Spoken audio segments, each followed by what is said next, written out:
ची बातमी कोल्हापुरातून येते। शिंदेंच्या शिवसेनेचे आमदार संजय शिरसाट यांनी काल उमेदवार बदलण्यासंदर्भामध्ये वक्तव्य केलेलं होतं। पश्चिम महाराष्ट्रातील उमेदवार बदलले जातील अशी शक्यता नाकारता येत नसल्याचं त्यांनी म्हटलेलं आहे। त्यामुळे कोल्हापूर आणि हातकणंगलेतल्या दोन्ही उमेदवारांची उमेदवारी धोक्यात आहे का असा सवाल सध्या उपस्थित होतोय। आणि विशेष म्हणजे कोल्हापूरचे उमेदवार संजय मंडलिक यांच्यावरती भाजपाच्या एका पदाधिकाऱ्याने उघडपणे नाराजी सुद्धा व्यक्त केलेली होती।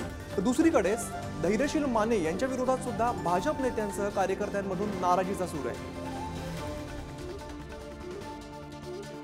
शिंदेंच्या शिवसेनेचे आमदार संजय शिरसाट यांनी काल उमेदवार बदलण्यासंदर्भात वक्तव्य केलेलं होतं।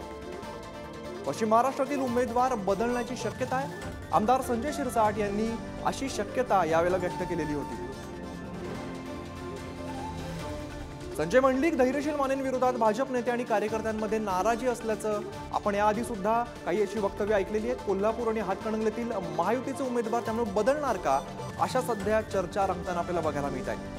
शिंदेंच्या शिवसेनेचे आमदार संजय शिरसाट यांनी कालच उमेदवार बदलण्यासंदर्भात वक्तव्य केलेलं होतं।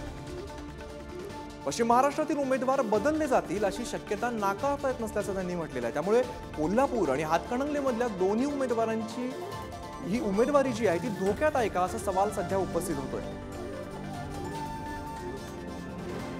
अधिक माहिती देतात आमचे प्रतिनिधी शेखर पाटील।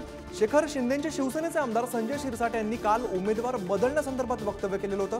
कोल्हापूरमध्ये सध्या काय चर्चा आहे, काय वातावरण आहे?